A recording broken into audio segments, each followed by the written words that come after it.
Welcome to today's ocean, where we take on the role of a killer whale to feel the rhythm of its breathing, its swimming, and its life as a top predator. This episode will guide you through everyday moments few ever get to see. How a family holds together, the eye-catching hunting techniques, and the signature calls that define each family line. You'll swim through cold and warm waters, hear the ocean speak, meet schools of silver herring, and even cross paths with the frigid ice floes of the far south. Set out, keep your breathing steady, and let each chapter be a stretch of the journey that opens up useful knowledge and a friendly, close-up view of the killer whale. Dawn still lies thin across the sea, a long band of light drifting along the horizon. You break the surface after a night dive, breathe out a white plume, then draw a calm breath through the blowhole on top of your head. Cool water wraps your body. The sharp contrast of black and white on your skin lets your shape blend into the light and shadow of the water, making it hard for prey below to know where you are. Your dorsal fin rises like a sail. If you are an adult male, it is tall and straight, a black slab that can stand above the surface. If you are a female or still young, the fin is lower and slightly curved, giving a sense of softness that is still sure and steady. You feel the breadth of the world stretching from ice fields to warmer bands of water. Your kind can appear almost anywhere, from the Arctic to the Antarctic. Where there is prey, there is a route. Beneath the surface, your body is thick and muscular, storing enough energy for bursts of speed and deep dives. You hear the soft hiss of each ripple touching your sides and feel the pressure change with every tilt of your body. The pale gray patch behind your dorsal fin is like a marker. Researchers use it to tell individuals apart in photographs, and for you it is a piece of color that has been with you since you were young. You skim across a sea as flat as a sheet and see seabirds far off circling for food. There is no hurry in the first morning of this story. You swim to the rhythm of the pod, keeping just enough distance so everyone can see one another without getting in the way. Every breath is deliberate. Every flick of the tail is measured because the stretch ahead is long. You glance up again. Early sun strikes the white patch beneath your chin and brightens the surface.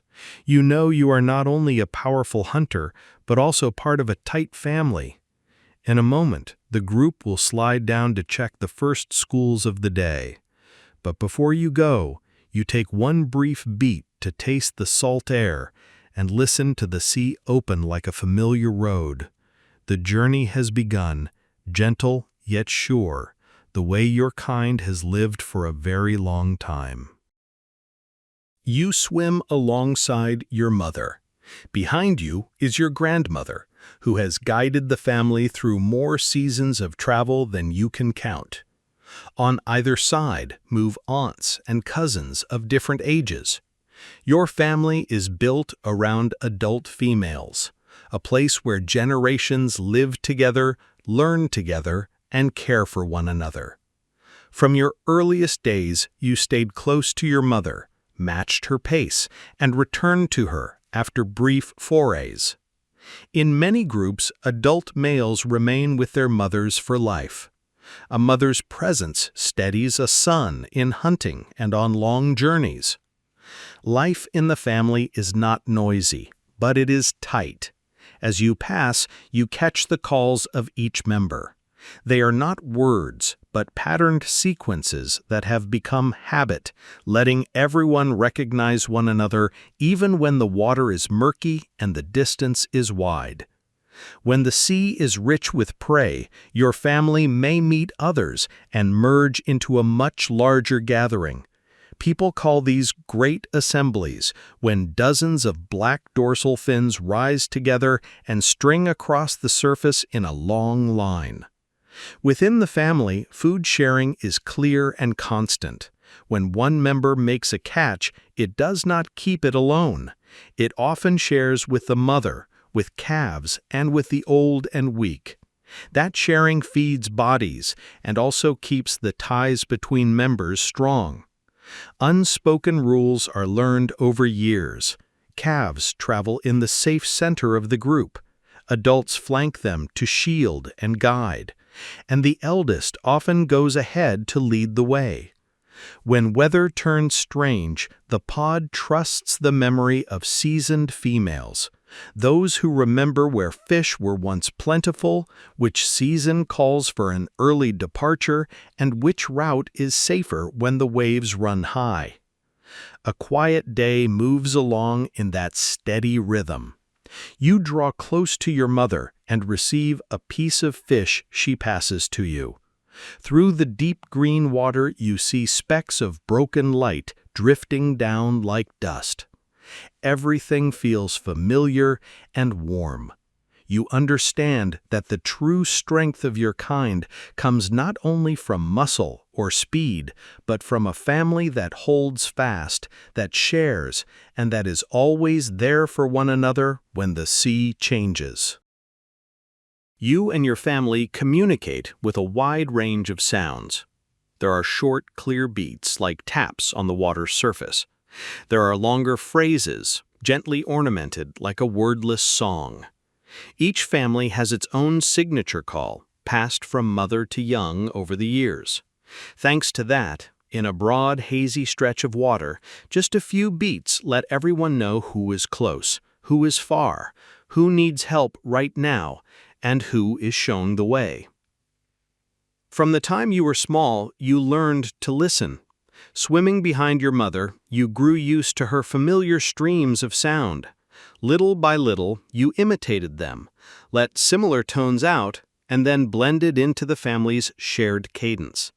There is no classroom at all, only a bit of practice each day and your mother's subtle corrections of the rhythm. Over the years, your store of sounds becomes richer. You recognize the difference between the call that gathers the whole group to feed, the cue to change direction, and the warning when something unfamiliar is nearby. On calm days, your family even plays gentle sound games. Members swim in circles, sending out nearly matching beats, as if to check who remembers best. The joy is simple, but it steadily strengthens the group's coordination. When it is time to hunt, just a few quick calls are enough for everyone to understand their place in the formation. You feel secure when you hear your mother's exact sequence ahead, because it means the path opening before you is safe. Sound is not only for calling one another. At times, you choose silence on purpose. As you close in on alert prey, the whole group cuts noise to a minimum so they will not grow wary. That quiet is a language too, reminding everyone to keep an easy stroke and wait for the right moment. At day's end, when the surface glare softens, you hear longer strings of sound rise like a closing greeting. The family narrows the distance, swimming nearer before the deep night dive. Within those sounds, you can tell your lineage's story is carrying on, round and complete, like a piece of music handed down through many generations, while still keeping the original melody. In your world, not every family eats the same food or follows the same ways. Some groups prefer fish, chasing salmon, herring, or other species depending on the region. Other groups favor marine mammals, such as seals and sea lions. There are groups that range far offshore, cross paths with few boats, dive deeper more often, and tend to seek rough-skinned species like sharks. All are killer whales, yet each group follows its own routes and habits, almost like a separate culture. If you were born into a fish-eating family, your tastes are set very early. Your mother takes you to river mouths and narrow straits where salmon return with the seasons. You learn how to read the water's surface and tell when a school is gathering. If you belong to a marine mammal group, the daily path runs to exposed rock ledges and shallow sandbars where seals bask. You learn patience, lying low until the prey lets down its guard. With offshore groups, you grow familiar with open water without markers, tracing the edges of the continental shelf to find suitable prey. Far to the south, some patterns stand out to the eye. Some groups are larger and hunt big fish. Others are smaller, spending the year near ice, with patches on their bodies tinted slightly by a film of algae on the skin. Different as they are, all share one constant: learning from mothers and adult females. No handbook is written in advance, only the family's calendar of living, repeated until it becomes second nature. You sometimes meet families quite unlike your own. The two sides may pass one another without mixing, each keeping to the well-worn path it knows by heart. The difference is not distance, it is the result of many generations choosing certain prey, home waters, and daily routines. Thanks to these varied ways of life, your kind fits well across many seas. You swim through the ocean knowing that to live well and long, every family needs to stay true to what it learned from earlier generations, while also listening for new signals from the sea and adjusting when needed. A steady wind moves through the narrow bay. The water beneath your body is cold, carrying a distinct smell of fish. Up ahead, your mother signals to form up. The whole family shifts into the hunting formation you have practiced for many years. The first task is to press the herring into a neat, tight sphere. You and your cousins swim in circles, narrowing the radius bit by bit. Dorsal fins cut the surface like fine strokes of black ink. Below, the herring flash silver, swirling in panic. When the circle is tight enough, members take turns diving in. You snap your tail hard, striking straight into the mass. The blow stuns many, and they drift apart like scraps of silver foil falling through water. Each time, you quickly take a few into your mouth, then slide back to your spot so the next one can go in. Mother keeps the overall rhythm so the ring doesn't break.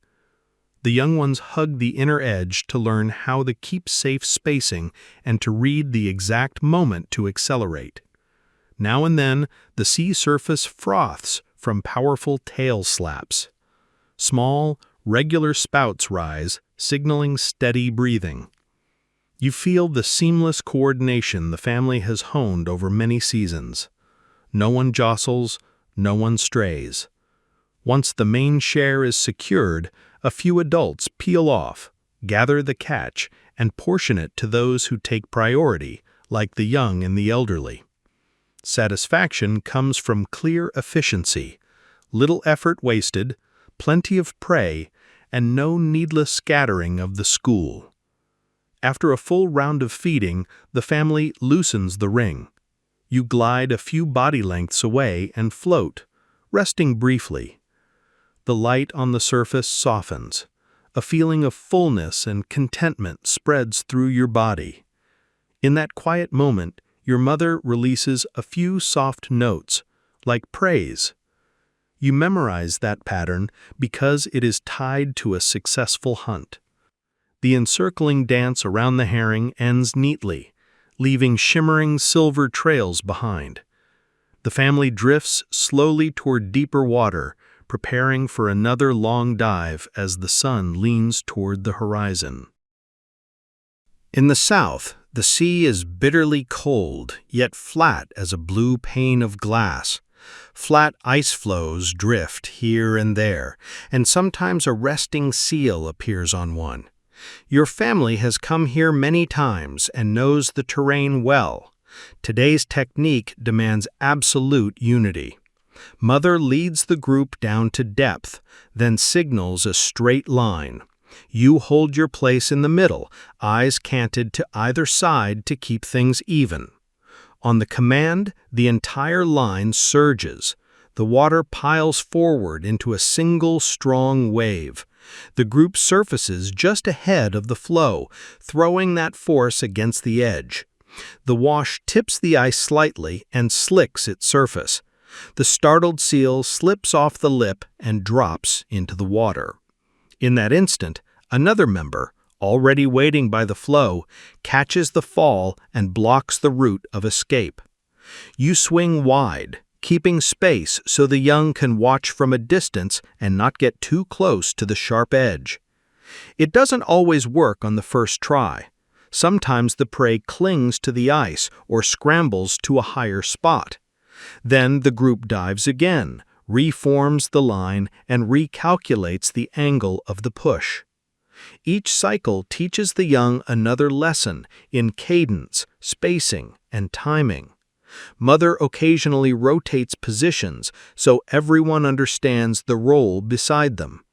You feel the power of the collective. If one slips out of rhythm, the wave weakens and the chance passes. When the prey falls into the water on the second attempt, the distance is close enough. A member lunges fast, clean, and precise. The rest of the family holds its order, avoiding eddies that would make the capture harder. The food is then divided fairly, following the familiar priorities. No one raises a fuss. No one hurries. Only steady breathing and a calm that spreads. The sun tilts toward the far edge of the ice. The cold air makes each exhale show wider every time you surface. The family glides slowly through a quiet patch so the remaining young can steady the flow you just left. Today's lessons settle into memory through the body sensations, through the heartbeat after each burst of speed, and through the sight of friends lined up as straight as a rule in the open wild. The hunting day on the ice ends cleanly, leaving you certain that next time the family will do even better, just as it has improved with every season of cold water. The gently sloping shoreline appears as the tide falls, revealing damp sand and shallow pools. On that strip of sand, young sea lions lie close together to rest. Your family has watched this stretch of coast for days, waiting for the right mix of waves, wind, and water level. This is the suitable moment to practice the hardest technique in the clan's hunting playbook. Its name sounds frightening, but in practice, it is a sequence of carefully calculated moves designed to keep the whole pod safe.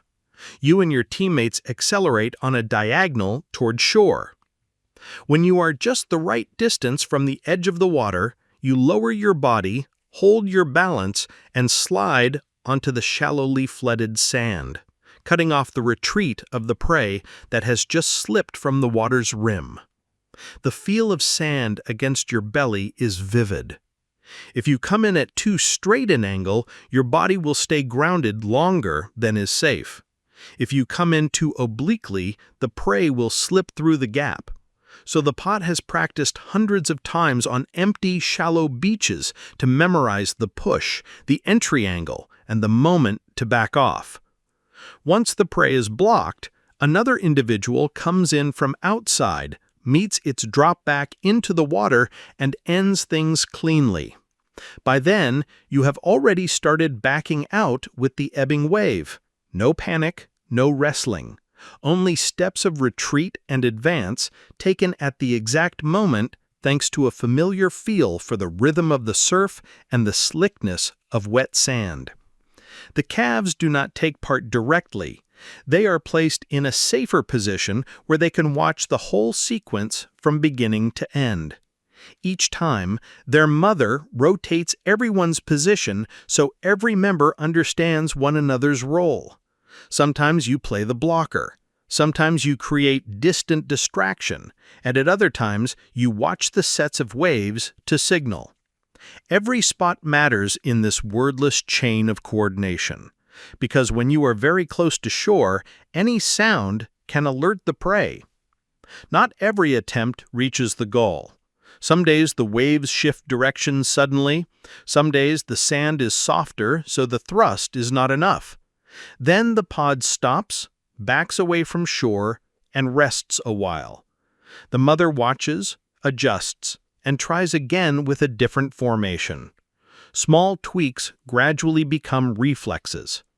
You feel the progress with every practice. Your body holds steadier, Your timing on the retreat is quicker, and your line into shore grows more precise. By late afternoon, a cold wind runs evenly down the beach. Your family leaves the shallows and returns to deeper water to rest. The heaviness in your muscles fades as you float for a few minutes, breathing in steady beats. The riskiest technique has been successfully reviewed. Today's lesson lodges in memory not as words, but as the sure feel of your body meeting sand, the sound of the outgoing surge under your belly, and the confidence that tomorrow, if conditions allow, the pod will do it even better. Along the rocky coast, the sea is a deep blue-green. The water is cool and clear, with sunlight falling in long bands. You and your family watch an area with many large sharks for several consecutive days. They patrol along familiar routes, often circling the rocky points, before gliding back into deeper water. To be effective, your family needs clear roles. A few members keep even spacing in an outer ring to apply pressure. One or two others wait at the path you predict the prey will take. When the prey tilts into that opening, the move is decisive and swift. What your family aims for is the fat-rich portion inside the prey's body. It is the energy-dense part that helps make up for days when long travel is needed or when the usual fish are scarce.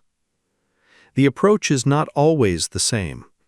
Sometimes your group wears the prey down by tailing it from several angles, forcing it to change course again and again. At other times, the pod stays quiet, making no unnecessary noise until the distance is close enough. When the moment comes, a precise strike into the body near the front fin brings the prey under control. Immediately, the energy-rich part is taken quickly, the water around you turns tinted, and the hunt ends before any other trouble appears. On days like that, every member must stay calm and conserve strength.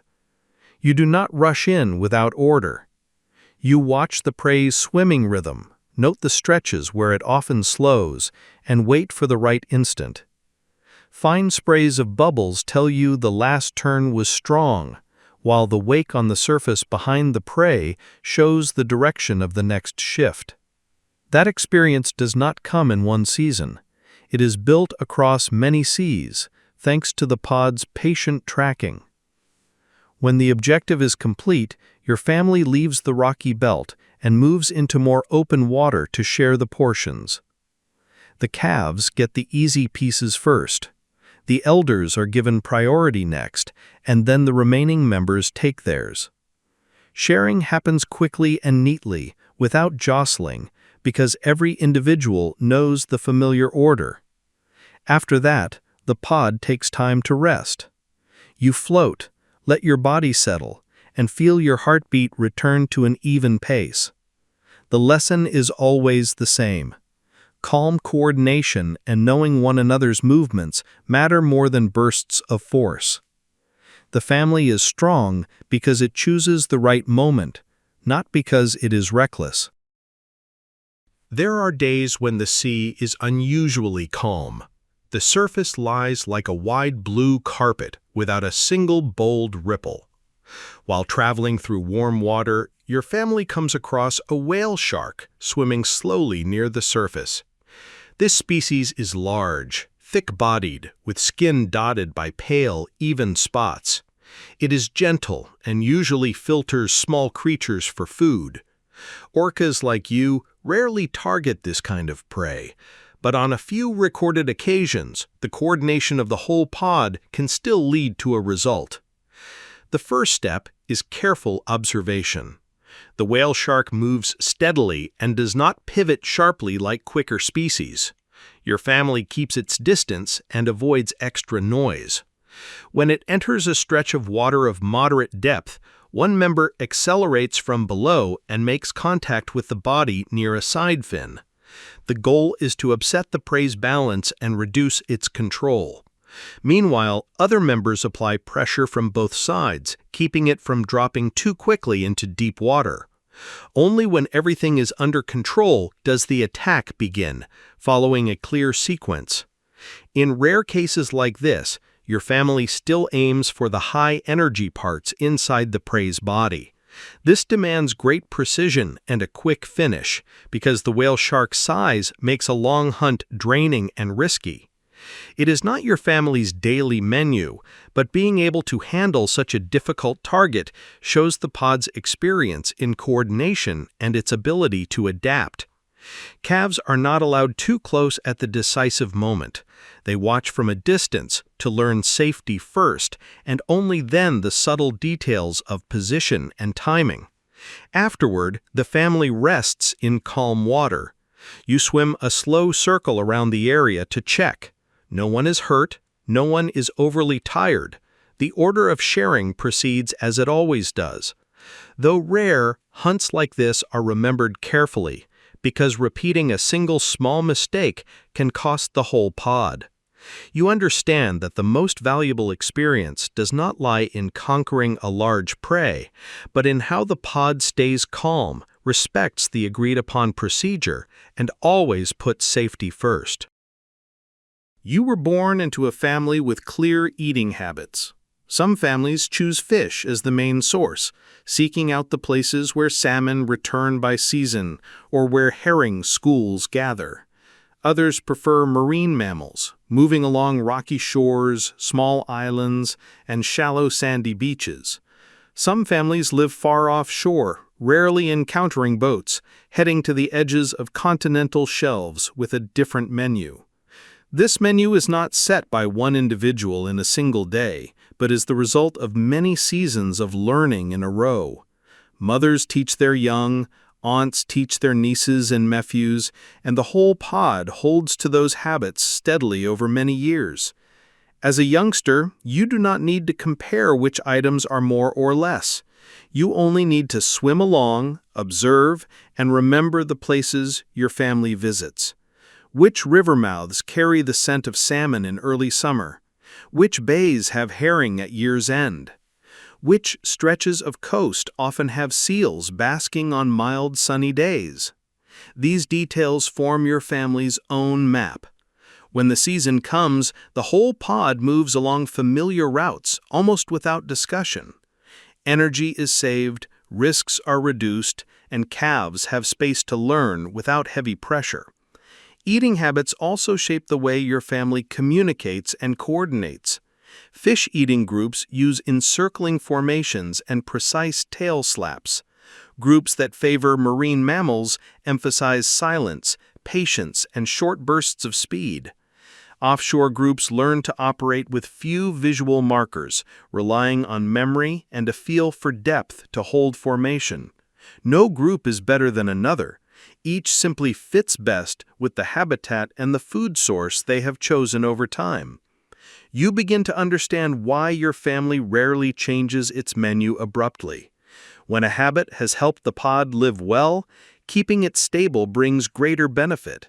Still, your family remains flexible when needed. In years when the usual fish grow scarce, the pod delays its departure, stops by a few more regions, or lengthens rest periods between hunts. This flexibility helps the family get through hard times without losing its core way of life. Season by season, you see it clearly. The travel map may expand or contract, but the key anchor points remain. You grow up within that way of living, familiar yet just new enough that you are never caught off guard. The night sea is quiet. The surface is smooth and dark, with only the steady breath of a few adults. In the middle of the pod, the newborn calf swims tight against its mother's side. During the first weeks, mother and calf move almost constantly. There are no long breaks. The two of them take turns making shallow dives, surfacing to breathe, then easing back into the pod's slow circle. The reason is very clear. The calf needs to keep body temperature and breathing steady, while the mother needs to watch the surroundings and guard against unexpected situations. Continuous movement helps the pair maintain a safe rhythm. You watch as the family slows the overall pace a little to match the calf. Larger individuals keep to either side, forming a soft shield that breaks wind and reduces waves. When rest is needed, everyone drifts in a straight line, taking turns staying alert enough so no one strays from the pod. In your species, rest is not a long land-style sleep. Each hemisphere of the brain can take short turns resting while the other keeps breathing and position under control. But in the first weeks, mother and calf hardly get many clear rest windows. They stay more alert than usual and keep moving to protect the calf. Nursing happens often. The mother's milk is rich in energy, helping the calf gain weight steadily and swim with strength. The mother eats less during the first few days, focusing on staying close to the calf and holding the pod's rhythm. Other individuals help by finding easy-to-catch prey and sharing portions with the mother. The order of priority is very clear. The family gives the most to the mother-calf pair in this stage because the future of the pod rests with the calf. After a few weeks, you start to see the short rest periods stretch a little longer. The calf grows used to buoyancy, to those body tilts during dives, and to swimming pressed close to its mother without bumping into her fins. The mother also spends more time feeding to make up for the early days when she ate less, especially in calm stretches of sea. The pod returns to its usual pace. The lesson settles in quietly. To raise a calf, the whole family must adjust with patience. The heightened vigilance of those first weeks is necessary, and as the calf grows stronger, life settles back into balance. There are days when you notice a faint golden cast to your body while swimming through the southern ice. That yellow is not illness or injury. It is a film of tiny organisms clinging to the skin when you spend long periods in very cold water. They form a thin layer over the white patches of your body, turning those areas pale yellow or light brown. Over time, the layer thickens and your body looks less bright than before. Anyone in the family who stays in these waters long enough sees the same thing, especially during stretches with less travel to warmer regions. To deal with it, your family chooses a good time and moves to warmer water. There, the natural rate of shedding skin speeds up. Old layers slough off, taking the growth with them. After a while, the white patches return bright and clear. It feels like a full-body cleaning, but without heavy scrubbing or big changes to daily habits. With the right temperature range and enough time, the body resets itself to its familiar state. You notice that when the body is bright again, recognizing one another from far away gets easier. The white patches under the chin and along the flanks stand out against the water, helping family members quickly fix each other's positions when swimming at a distance. On the first day after the warm water trip, the lightness is obvious.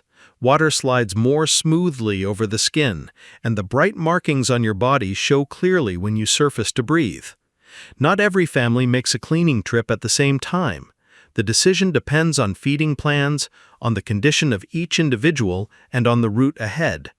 Experience over many seasons shows that if the layer is left too long, the skin surface becomes less smooth and the glide through water drops a little.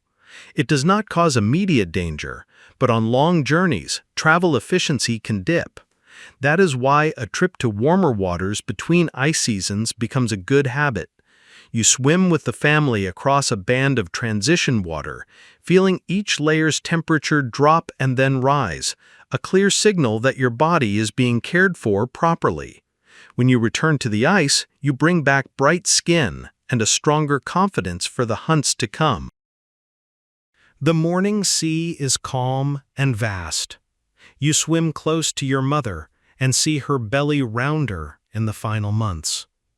In your kind, pregnancy lasts a very long time, more than a year and a half. During that stretch, the family adjusts its pace to keep everyone safe and well fed. Quiet stretches of water are favored, and hunts that feel too risky are weighed carefully. When the time comes, the calf is born right in the salty water, much smaller than the adults, but full of life. Right after that, the rhythm of the whole pod changes. Every plan revolves around the mother-calf pair, from swim speed to the choice of resting places. In the first days, the mother nurses often. The milk is thick and energy-rich, helping the calf grow quickly and stay warm in the cold water. The family assigns roles clearly. One animal leads the way, one keeps watch at the rear, and others move along both sides to break the waves. Hunts are scheduled closer by, with softer prey, so the mother does not have to be away from her calf for long. In safe areas, the whole pod floats for a while, so the pair can rest. Everyone understands that raising a calf takes a great deal of effort and time, so each member is willing to share their part. You see how the mother teaches through small movements. On shallow dives, she tilts her body so the calf can swim snug against the white patch under her chin, a spot easy to see when the water is murky. When surfacing to breathe, she always keeps the calf on the inside, away from the strong wind. When a change in direction is needed, she sends a short, clear pulse, and the calf adjusts at once. There are no long lessons, only daily practice. Bit by bit, the calf learns to keep a safe distance from the adult's dorsal fins, to surface at the right moment without bumping others, and to wait its turn when the family shares portions. Through the first months, the mother eats less than usual so she can give more time to the calf. Other members often help supply her share of the catch.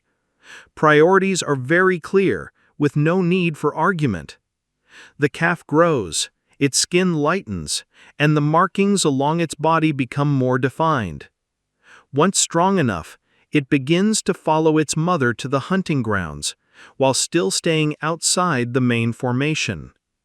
You remember the first day the calf dared to break off for a short stretch to chase a few small fish.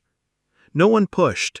Everyone understood that learning to hunt is a long journey that cannot be rushed.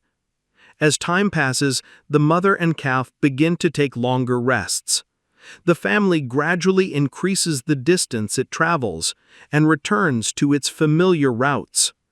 The calf now keeps an even breathing rhythm, can swim longer without tiring too quickly, and recognizes the important acoustic signals. The journey of pregnancy and rearing closes not with a sudden milestone, but with a very specific change. The pair shifts from needing constant shelter to blending into the common formation. You understand that to reach this point, the whole family has been patient for a long time, keeping a rhythm both disciplined and gentle. There are seasons when fish are scarcer than usual. The surface still looks smooth, but the smell of fish in the wind is thinner. At such times, the family turns to a female who no longer bears calves, yet remains strong and clear-minded. She is the grandmother, who has lived through many seasons of changing waters and holds in memory the locations of the old runs. She does not need to say much. By turning a little earlier, slowing at a familiar bend, or stopping at just the rocky ledge where fish used to gather at this time of year, she makes herself understood. You swim behind and notice the difference. The places she steers the pod to are not known to everyone. They are side passages, small coves with few boats, or an edge of water where a turn in the current gathers prey. When the pod arrives, the family sets its formation and begins to hunt in the well-practiced way. The results are usually good. One solid meal on a lean day helps everyone keep their strength for the next leg. A quiet sense of ease spreads like a gentle wave. The grandmother also teaches what the young often overlook. When the sea is rough, she avoids certain narrows with tearing currents. When the sky is dim, she chooses a route where exposed rocks serve as clear markers. All of it is experience distilled over many years, things you cannot gain from a single short trip. The adult daughters watch closely and store it in memory so they can lead the pod when their turn comes. On a cloudy afternoon, the family reaches a channel you have never visited. The grandmother eases the speed and gives a very short call. Everyone moves into familiar positions. Moments later, the surface flickers with the silver streaks of schooling fish. The hunt runs neat and clean. Then she leads the pod away before the current turns. Everything is gentle and precise. You understand that some things only time can teach. Her presence not only brings another meal, but also keeps a steady spirit for everyone. Thanks to that, the calves grow up in an environment with order and clear direction. There is something about your family that becomes obvious if you watch long enough. Adult males, once they've matured and carry a tall dorsal fin, still tend to stay close to their mothers. No matter how fast and strong they swim, they keep the habit of returning to her side after each hunting loop. That relationship endures over many years and clearly shapes how the male lives. When the mother is there, the male is more stable, eats more regularly, and rarely goes far on his own. She shares her portions with her son on lean days, switches places to break the waves when the sea is rough, and signals when a direction of water is dangerous to take. You have often seen an adult male swimming beside his mother like a large shadow. He doesn't push in when food is shared. He holds back so she receives her portion first, and only then takes his turn. On good feeding days, he gives the soft skin to the calves, while the more energy-rich pieces are divided according to the group's order. There are days when the son makes the catch and brings it back, yet he still returns to his mother, as if it were a settled way of living. That attachment turns the loss of a mother into a major upheaval. Some males then struggle to manage on their own, eat less, and swim more erratically for a long time. The family understands this well, so everyone looks after both when she grows weak. The other females take a more active role in leading the way, while the male is encouraged to keep a calm, even pace. All support is aimed at helping the mother and son get through the hard seasons without losing too much strength. While she is still strong, she keeps teaching her son how to choose routes that save energy and how to hold a safe distance during hunts for marine mammals. Those lessons don't make him fully independent, but they help him take better care of himself when needed. Watching from afar, you understand that the family's strength lies in that durable tie. A mother not only gives birth, she also shields, teaches, and sets the rhythm for her son throughout his life. The son, though large, respects the order and always finds his way back to her side. In the wide ocean where prey can shift, it is that connection that steadies the whole pod.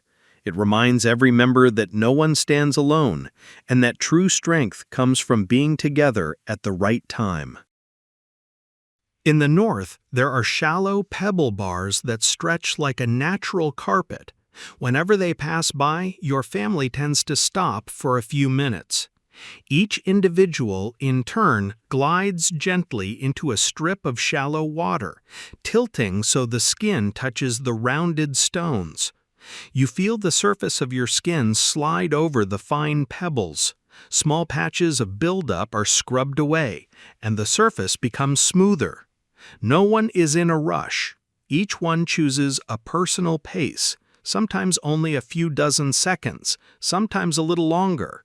Then everyone backs out together, making room for the next member. The rubbing beach isn't just a place to get clean, it is also a gentle social ritual. The family lines up on their own, keeping distance so they don't bump into one another in the shallows. Calves are kept on the outside by adults and only brought close once they're familiar. Mothers often go first as an example, gliding along the pebble strip on a light diagonal, then returning to the starting spot. When it's your turn, the cool sensation along the outer skin is more distinct. Old marks from light bumps with prey or small stones no longer sting when you swim fast. Sometimes, after everyone has rubbed, the pod floats for a while just outside the beach. There is no hurried sound. Only steady plumes of breath rise and fade. That quiet moment creates a real pause amid days of continuous hunting. You realize that giving the body a few minutes of rest and care makes the next leg of the trip easier. Places like this become markers on the route, like a favorite stop the family always remembers. Not every stretch of water has a suitable pebble beach, so when a good one is found, the family keeps order and avoids making a racket. When they are done, they leave, without churning the surface too much, so the calm remains for future visits.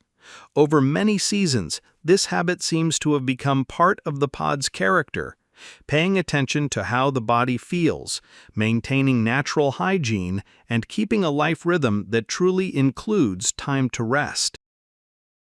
If you look from behind, you'll see your dorsal fin like a black plank standing out on the water. Just in front of the fin is a paler patch researchers often call the saddle patch. The shape of the fin and that pale patch has a distinctive look for each individual. Some fins are straight and tall, some lean slightly, some carry a small nick from an old encounter. The pale patch may be wide or narrow, with edges that can be sharp or softly blurred. These differences change little over time, so researchers photograph and track each individual across many years. To you, they're simply natural details of your body. Yet because of them, your life is recorded in pictures. Each time you pass an old route, small boats sometimes keep their distance, lenses turning toward you and then dropping quickly so they won't disturb you. Those photos later help observers learn where you've been, who you traveled with, what year you gave birth, and whether you returned to places you once visited. If one day you pick up a new small scar, the next photo updates your record to prevent confusion. Photo identification doesn't change your way of life, but it helps inform decisions that protect important waters. When people know which bays your family favors in which seasons, they can route vessel traffic more sensibly. When they see you return regularly, they know that area is still quiet enough and still has enough prey. Each small detail helps tell the larger story of the entire pod. You keep swimming, leaving a straight wake behind. The pale patch behind your fin catches the light, standing out each time you surface to breathe. Without a word, you understand that every line on your body is part of your identity. In a species bound tightly by family, identity isn't separate from the group.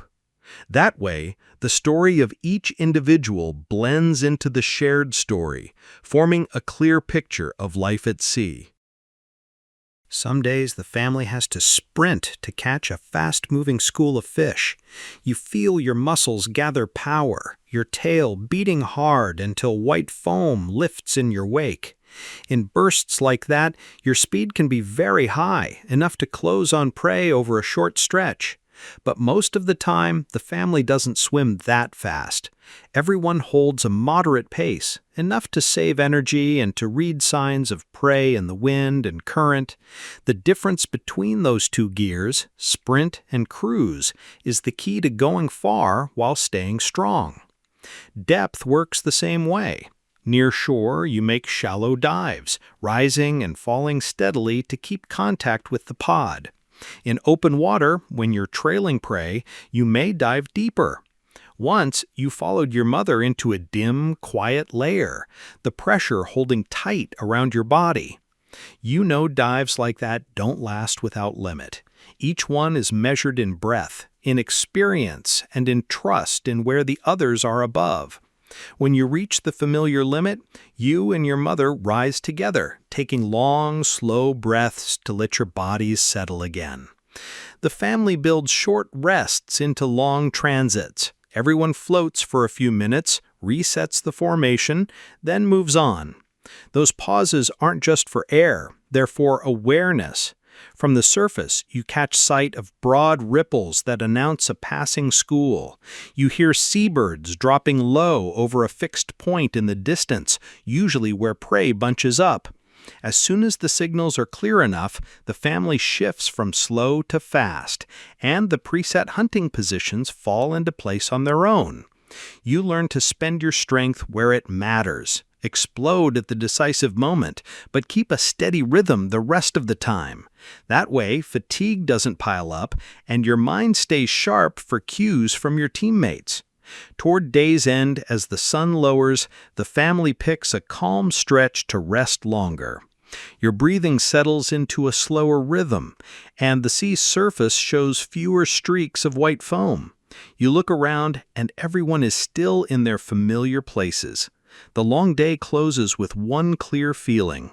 By pacing yourselves and bursting at the right moments, your family will travel a very long way, across many seasons of water, while keeping the stability you need. On a calm water morning, your family doesn't rush to hunt. Everyone swims close so the calf can practice basic moves. Now and then the mother lets a weakened fish drift just beneath the surface. You watch the calf peck at it lightly, then let it go, because holding the catch still feels unfamiliar. The mother doesn't push. She picks the fish back up, carries it on a short loop for the calf to follow, then releases it again. The lesson repeats, slow but steady. The whole pod holds position in a loose ring so the calf has room to practice without being pulled off by the current. Once the calf gets used to taking the fish in its mouth, the lesson shifts to keeping balance during shallow dives. You notice the mother tilt her head slightly so the calf can clearly see the white patch under her chin, then slide into the safe spot along her flank. It's the place with the fewest waves and the easiest angle to adjust if they need to surface quickly. Lessons like this don't need words. They only need the right move at the right time. Every adult helps, sometimes by giving space, sometimes by offering small prey so the calf has a chance to practice. After practice, the family switches to a simple game. A long strand of seaweed is trailed just below the surface. You tap the tip of the weed, then roll your body so it slides toward the calf. The calf taps back, chases for a few quick beats, then lets it fall. The game looks gentle, but it sharpens the ability to judge angles, control speed, and coordinate eye-body movements at close range.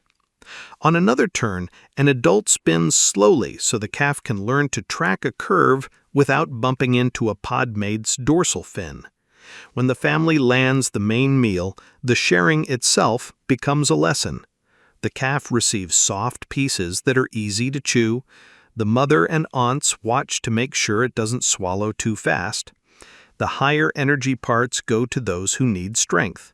And the scraps shaken loose by tail slaps become chances for the calf to practice scooping up drifting bites. No one scrambles because the order is already clear. That way, the calf learns that effort leads to reward, and that reward always comes with the responsibility to hold formation and keep pace. By day's end, the family floats and rests longer. Short calls ring out like a period at the end of the session. Week by week, you feel the calf's progress. At first, it only dared to hug one side of its mother. Then it was brave enough to slip a short distance away to chase a small fish. And then it learned to return to the exact spot without making anyone shift formation. The teaching song plays out every day, simple yet persistent, turning scattered motions into true life skills. There are things you can't see that still stay with you and leave long marks. In some seas, near older industrial zones, a class of chemicals once used widely has made its way into the water, into small fish, and then climbed the food chain to predators like your family. These substances break down slowly and tend to build up in the fat beneath the skin. Because your body leans on that fat to store energy and keep warm, carrying them becomes a quiet burden. When you make a kill, you eat enough to power the next day, but those chemicals don't leave quickly. They linger, and when your body draws on fat for energy, they ride that stream into the blood. For a calf, the story is even more direct. A mother's milk is rich and vital for fast growth, but when she holds a lot of residues in her fat, a portion will pass into the milk. That's why the family favors clean feeding grounds, moves on when the water smells off, or when prey quality drops near old industrial coasts. Even so, traces of the past sometimes remain. You feel it during hard seasons. Some years the family follows the old route, and the calves still grow more slowly. Adults tire more easily on long runs.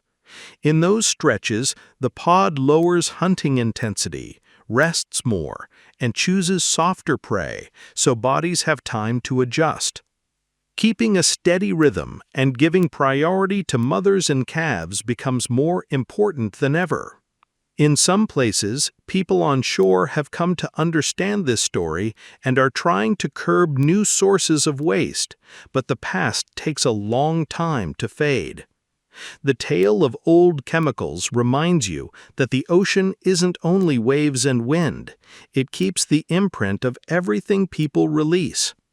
Your family becomes a silent record keeper through its health, its travel speed, and its ability to raise young. You still swim with power and hunt with skill, but you listen to your body and adjust when you must. The pod's patience and discipline are the most effective way to meet a problem that stretches across many seasons. There is a group that lives in the bays and straits of the continent's northwest, where saltwater meets freshwater and the salmon return with the seasons. Families in this group are especially tied to the large salmon that come back to the rivers in certain months. When fish are plentiful, full meals keep the whole pod strong, calves grow fast, and trips run steadily. But when the numbers drop, everything gets harder. The pod has to travel farther, check old waterways more often, and spend long stretches waiting at river mouths with no guarantee it will pay off. You pass through those waters once and see boats moving fairly close by. Engine noise rolls in from a distance in steady waves. When your family needs sound to hold formation or pick up the trail of prey, the constant noise makes listening harder. Some days, the salmon are already nearby, but the family detects them late because the background noise is so heavy. When a chance is missed, the pod has to shift to another river mouth, burning more energy while meals are still short. Beyond noise, the drop in salmon is the most direct hit. In years when fewer fish return, the whole pod feels the pressure. They break up rest time to try to conserve energy. Calves get priority, elders are looked after, and the remaining members adjust their portions on their own. You see this group's persistence in how they don't abandon their familiar routes, because those are where their skills work best. They know the salmon's path, know every bend where the current shifts, and as soon as the season rebounds, the rhythm of life snaps back into balance. Efforts on shore to restore salmon migration routes and keep stretches of water quieter during sensitive seasons have started to show results in a few places. But every change takes time. What you feel most clearly in passing is the pod's will. They swim slowly but steadily, stay on track, cue one another with short, clear calls, and are not quick to give up. The story of the southern residents lays out a simple truth. When a family's core food source shrinks, the entire living schedule has to turn with it, while they wait for the salmon to come back.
Beneath the deep surface, light fades very quickly. To navigate and find prey in such an environment, your family sends out short clicks from the front of the head, where a special pad of tissue helps focus the sound. Those pulses travel through the water, strike obstacles, then bounce back. Your body receives those echoes and stitches them into an image of how far away something is, how big it is, and which direction it lies ahead. Thanks to that, even when the water is turbid, you still know there's a school of fish off to the left, or a rock ledge just below. During ordinary travel, the family uses a steady, moderate rhythm so everyone keeps position. When it's time to find prey, the rhythm gets denser and more focused to draw a detailed picture. But at times, silence is the best strategy.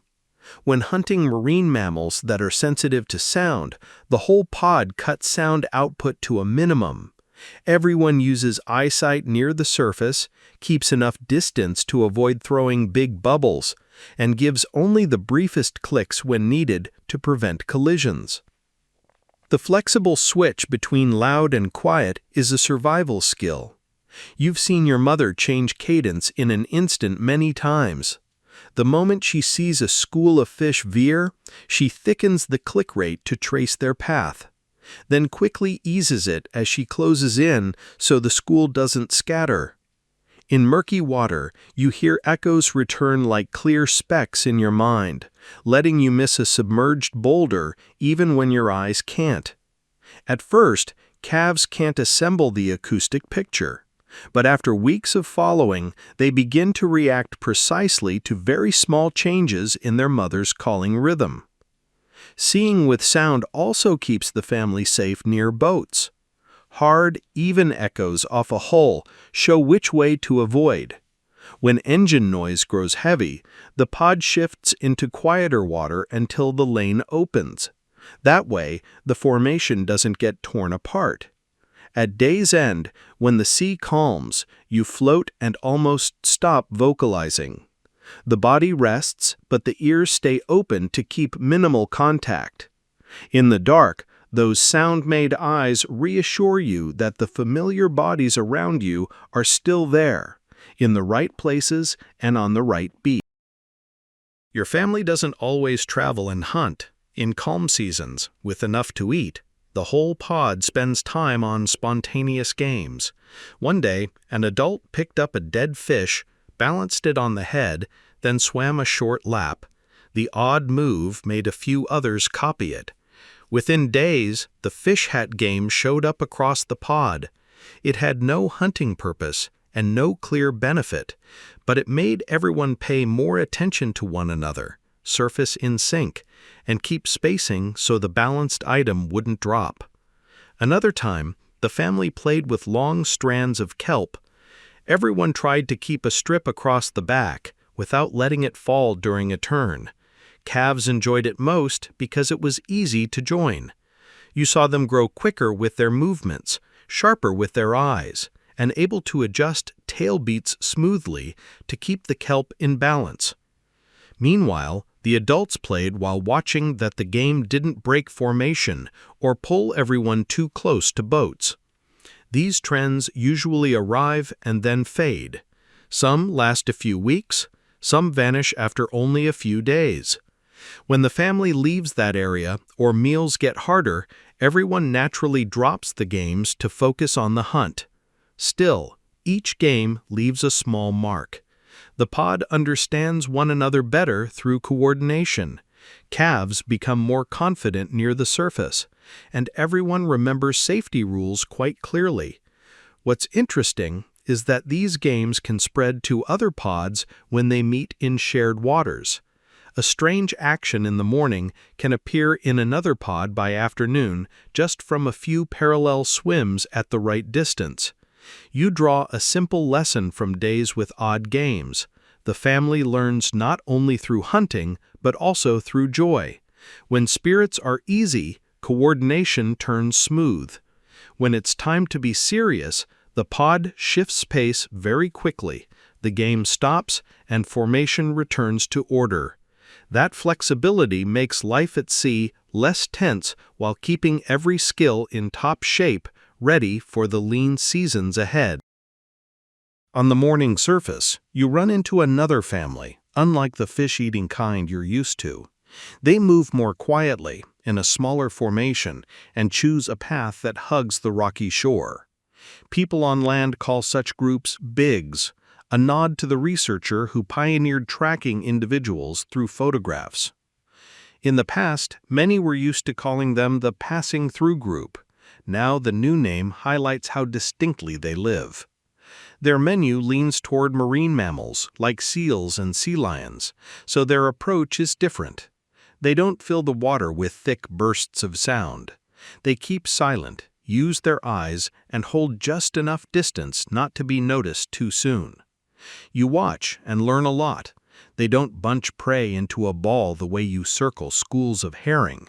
They spread their effort thin, waiting patiently for the target to split off or tire after several changes of direction. When the chance comes, one individual surges for a single short beat, firm and exact. The others are ready to block the escape route by showing up from angles that are hard to guess. It all happens in silence. Afterward, the meal is shared in the usual order, with the calf getting the soft, easy pieces first, then the larger individuals. What impresses you is their living map. They remember each rocky point that shows at low tide. every flat sandbar where marine mammals like to haul out, and the channels with a gentle current that let them approach without giving away a trail of bubbles. They travel as if carrying a handbook in their heads, flipping to the right page when the season arrives. At the rare crossroads, they glide past fish eaters like your family without joining up. Each side keeps its own tempo and respects the other's route. You leave the rocky coast with a clear sense that your kind holds many parallel ways of life. The same black and white bodies, yet different menus lead to different techniques, different routes, and even different rhythms of contact. Because of that, the ocean is wide enough for groups to coexist with little head-to-head competition. That variety is the species' safety net, since when one area runs short of prey, another group can still do well thanks to habits honed over many seasons.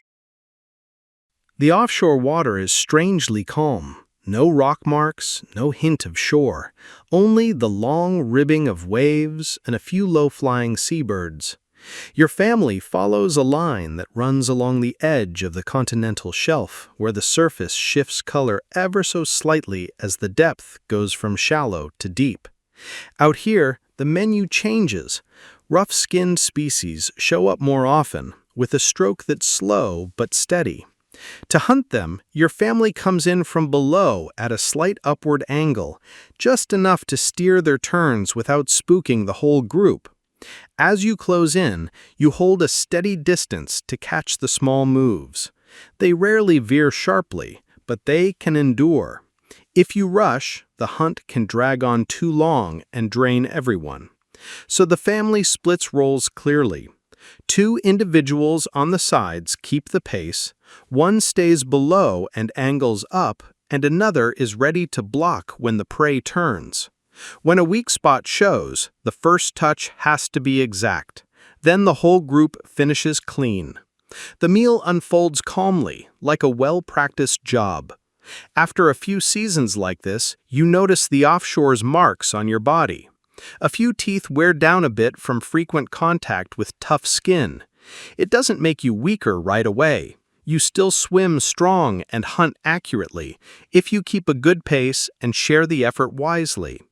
Your family also adds more rest days after these meals. Everyone floats longer, and the calves' chasing games ease off so bodies have time to reset. Offshore also means fewer boats, a wider sky, and nights with sharper stars. When the sun fades, you see a broad band of light running across above.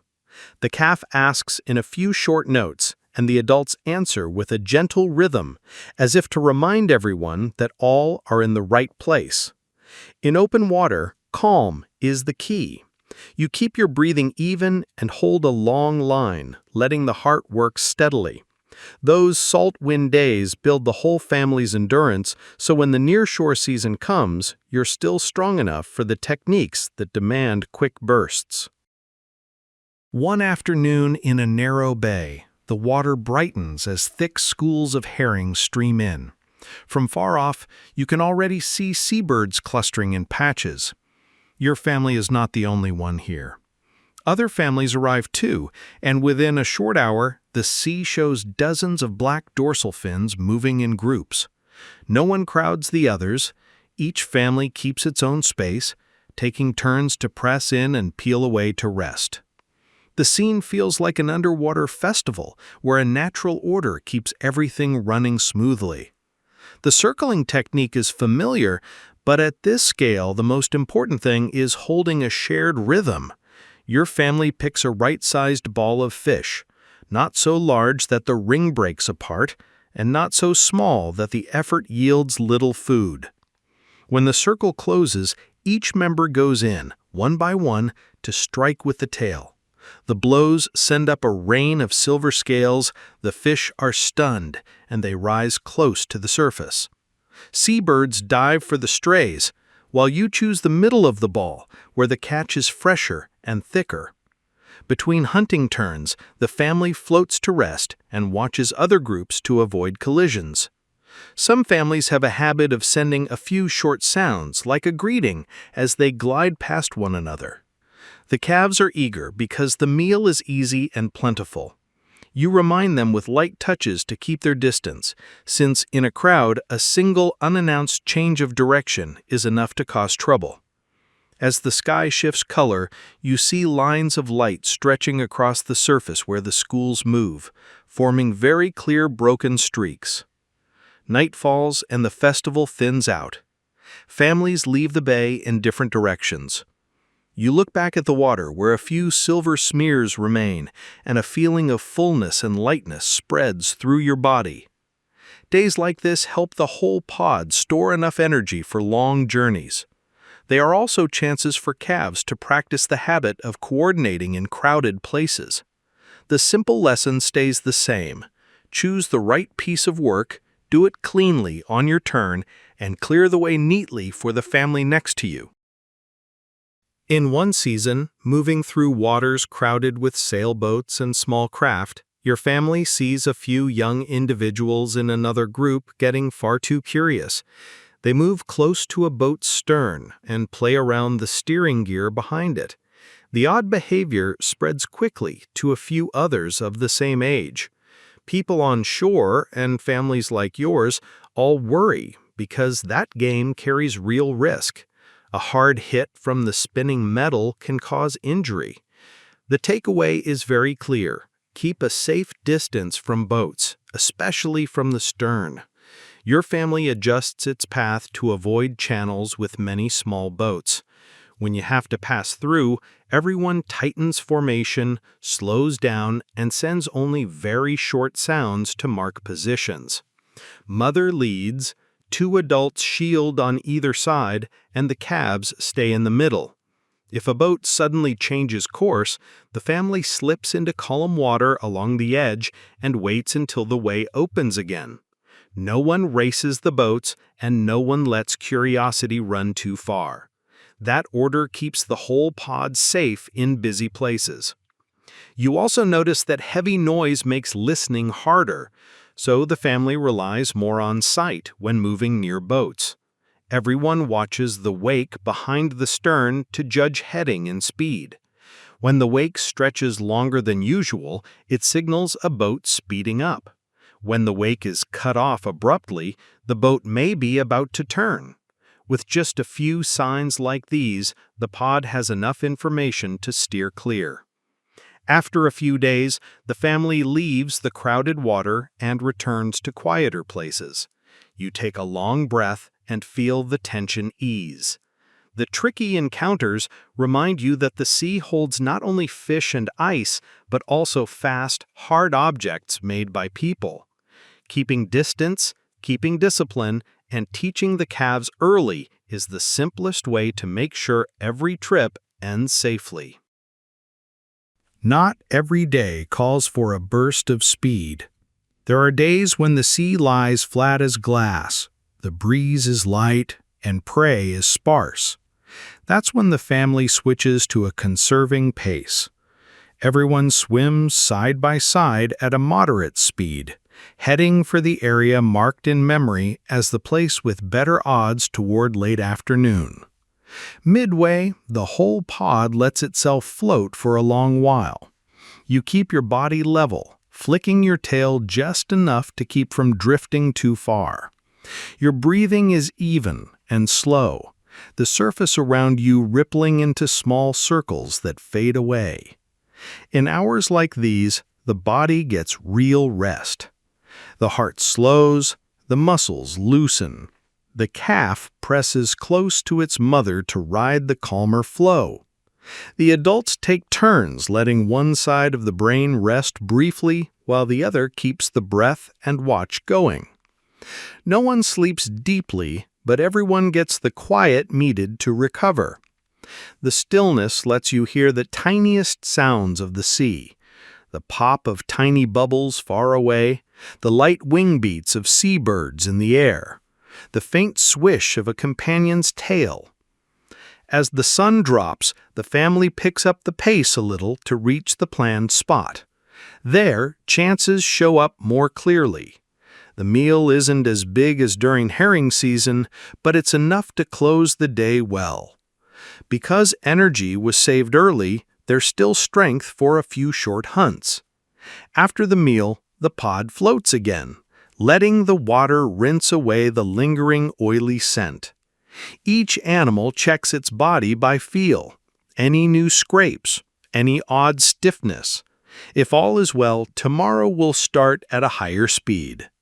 You understand that the art of saving isn't laziness. It's a wise way to use time. Rest at the right moment, hold the right line, and surge when needed. And the whole journey stays steady. That way, the family gets through lean stretches without burning out.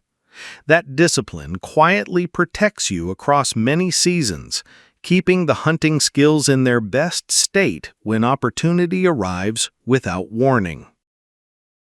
After a long circuit of seasons, your family returns to familiar passages. Old headlands, quiet coves, the pebble beaches for a good rub, and the stretches that once held plenty of fish reappear exactly where memory keeps them. You see how much the calves have grown. They no longer swim pressed entirely to their mothers. They can hold their place in formation and watch the signals around them on their own. The mother eases off from leading by half a body length, leaving room for the young to chart their line. Every stop brings back a lesson.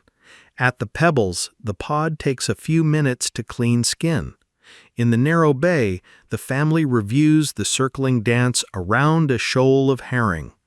Along the shallow sand, they remind one another of the slide-up and quick-back technique, timed to the waves. These techniques did not appear in a day. They come from generations of trial, error, and correction. Mothers teach calves. Grandmothers teach mothers. When it is your turn, you teach your own young with well-timed moves, unhurried, and mindful of every small detail. On the way home, the family passes a route learned up north last year. The ice is thin this season, but the stop is kept brief. The lesson of caution still stands. The more routes there are, the more discipline is needed to avoid straying too far from the main feeding grounds. When the old route is reached, the bodies loosen. The familiar cadence rises, soft and clear. The ocean is never silent, but for you, the family's sound is always the most peaceful. The season's last day ends with a meal that is just enough. The surface darkens, and each animal's spout lifts like steady dots against the dim. Your body feels strong, your mind calm, and the formation tight. The greatest legacy of a lifetime of learning is not a single technique, but the way the whole pod knows how to live together, how to share, how to keep quiet at the right time, and how to speak up in the right place. That is how every journey finds its way, and every season leaves a clear map for the next generation.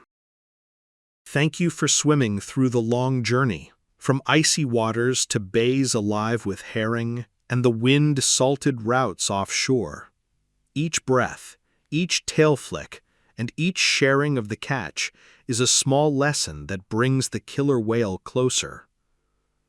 If the heart of the sea feels less strange after this story, it means we stayed on the right course and kept a calm, steady breath. See you on the next journey, when the surface changes with the season and the calls beneath the sea open a path to a new story.